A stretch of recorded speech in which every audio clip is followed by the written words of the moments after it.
Hello friends, welcome back to my channel. আমি আজকে বানাচ্ছি লাউয়ের একটা সুস্বাদু রেসিপি।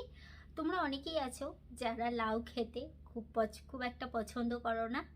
লাউয়ের এই রেসিপিটা তোমরা একবার বানিয়ে অবশ্যই খেও। আশা করছি তোমাদের খুব ভালো লাগবে।